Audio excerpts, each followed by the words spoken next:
Hello friends, कैसे हैं आप लोग? आशा करते हैं कि आप लोग बिल्कुल मस्त और स्वस्थ होंगे।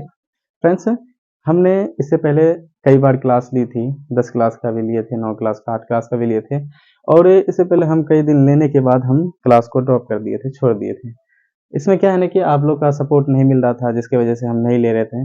लेकिन फिर भी अभी उत्साह जगा है, हम सोच रहे हैं कि फिर से बना रहे हैं। शायद ही आप लोग हमें सपोर्ट ज़रूर करेंगे, हमें पूरा यकीन है आप लोगों से। फ्रेंड्स, आज जो है हम लोग आवर्धन सूत्र को है ना सिद्ध करने के लिए आए हैं और ये आवर्धन सूत्र बहुत ही कम लोगों को पता होता है और बहुत ही कम लोग इनको सिद्ध कर पाते हैं। है तो आसान लेकिन समझ में नहीं आती है सबको। ठीक है, देखिए आपको हम इतने अच्छे तरह से समझाएंगे, शायद ही कोई समझाया होगा। ठीक है, देखते हैं इसको। यहाँ पे करना क्या है ना कि टू प्रूफ में लिखना है आपको कि m is equal to H two by H one, है ना। m is equal to H two by H one ऐसे लिखना है। इसी को कहा जाता है कि m is equal to v by यू। दोनों ही बातें एक ही है, बस दोनों में से कोई भी आप सिद्ध कीजिए, बात बराबर है आपका। फ्रेंड्स, यहाँ पे हम सबसे पहले लिखेंगे प्रूफ। यहाँ पे लिखेंगे सबसे पहले प्रूफ। प्रूफ में सबसे पहले मेरा काम ये होना चाहिए कि यहाँ पे जो है ना दो त्रिभुजें बन रही है ना, दो त्रिभुज बन रही है। इन दोनों त्रिभुजों को सबसे पहले लेंगे। इससे पहले आप 9th में भी पढ़ चुके थे, है ना। उस चैप्टर का नाम था समरूप।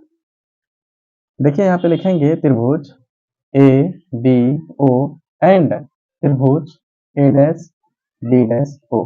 इन दोनों में आपको क्या मिलता है, समान कॉमन चीजें जो मिलती है उनको देखते हैं, है ना। एक मिनट।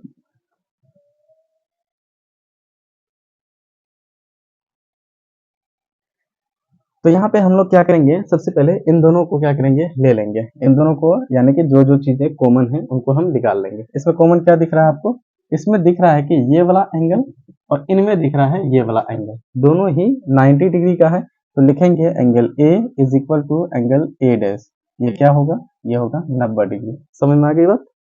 उसके बाद दूसरा चीज हमें दिखता है कि angle O is equal to angle O, जो कि इन दोनों त्रिभुजों में मौजूद है। इनको हम बोलेंगे कॉमन। क्या बोलेंगे, कॉमन बोलेंगे, इनको कॉमन ले लेंगे। समझ में आ गई बात। जब कोई भी दो त्रिभुजों का कोई भी दो चीज मिल जाए तो वह दोनों त्रिभुज आपस में समरूप हो जाता है। तो लिखेंगे इसीलिए इसीलिए यहाँ पे लिखेंगे इसीलिए त्रिभुज ए बी ओ समरूप हो जाएगा त्रिभुज ए डैश बी डैश ओ का। यहाँ तक क्लियर हो गई। उसके बाद जब ये दोनों समरूप हो गए तो इनके ऊंचाई का अनुपात इनके ऊंचाई के अनुपात का बराबर हो जाएगा। ठीक है, तो यहाँ पे क्या करेंगे, तो लिखेंगे ए बी।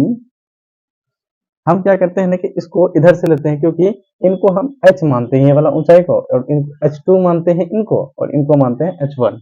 इसीलिए हम सबसे पहले ये वाला को लेंगे a डैश b डैश, बट्टे में हो जाएगा इनका A B is equal to, इनका जो है ना इनके आधार के अनुपात के बराबर होगा, इनकी ऊंचाई का अनुपात आधार के अनुपात के बराबर होगा। इसलिए लिखेंगे ए डैश ओ, बट्टे में लिखेंगे ए ओ। समझ में आ गई बात।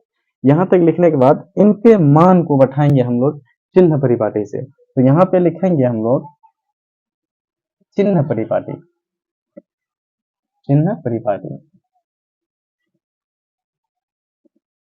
चिन्ह परिपाटी क्या होता है वो आपको इससे पहले भी बताए हुए हैं कई बार। ठीक है, इसको देखते हैं हम लोग क्या करेंगे। यहाँ पे A B A dash B dash क्या होता है, यहाँ पे सबसे पहले लिखेंगे ए डैश बी डैश बराबर, और ए बी बराबर क्या है, और उसी तरह से ए डैश ओ क्या है, और ए ओ क्या है, इनको जानते हैं।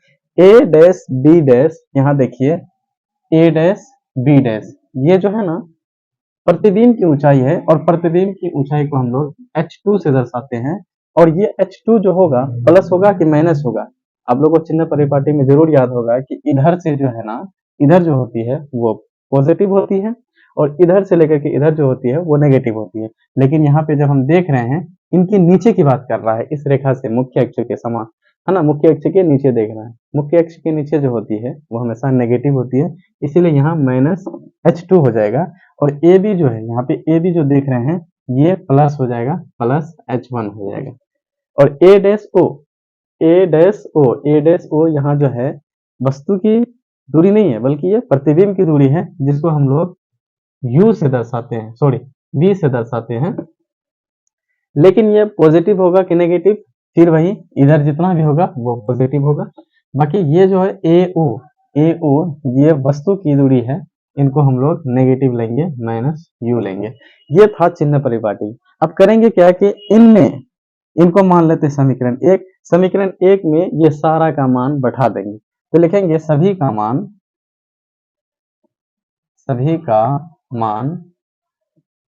समीकरण एक में रखने पर। फ्रेंड्स जब इनको ना सारा का सारा जितना भी मान दिया हुआ है, इन सभी को अगर आप इन समीकरण में रख देंगे ना, तो आपका जो है आवर्धन सूत्र सिद्ध हो जाएगा। तो हम क्या करते हैं कि a डैश b डैश बट्टे ए बी को एक बार लिख लेते हैं, a डैश o बट्टे में हो जाएगा a o। यहाँ करेंगे क्या कि a डैश b डैश यहाँ देखेंगे क्या है, तो यहाँ है माइनस h2 और a b जो है वो है प्लस h1, बराबर में हो जाएगा a dash o plus v बट्टे में हो जाएगा माइनस u।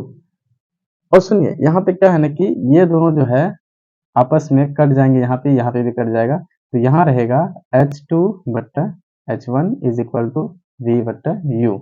इन्हीं को हम लोग क्या करते हैं, बोलते हैं h2 बट्टा h1 को ही हम लोग यहाँ पे देखिए क्या लिखे हैं, m लिखे हैं, इसीलिए m is equal to v by u हो जाएगा, जो कि आपका ये सिद्ध हो जाएगा। इसको लिखेंगे प्रूफ। फ्रेंड्स आज जो है आज जो हम लोग आवर्धन सूत्र को पूरी तरह से है ना अच्छी तरह से हम लोग समझ गए, कैसे इसको प्रूफ करना है, सारा चीज समझ गए। और आने वाला जो क्लास होगा उस दिन हम लोग क्या करेंगे, लेंस के जो सूत्र होंगे उनको हम सिद्ध करके दिखाएंगे आप लोग को, बहुत ही आसान तरीका में। अगर आपको क्लास अच्छी लगी तो आप लोग इनको लाइक कीजिए और शेयर कीजिए। बाकी कमेंट में जरूर लिखिएगा कि आपको इस तरह का क्लासेस चाहिए या नहीं चाहिए, जरूर बताइएगा। आपको कैसे लगी क्लास, कमेंट जरूर कर दीजिएगा। धन्यवाद।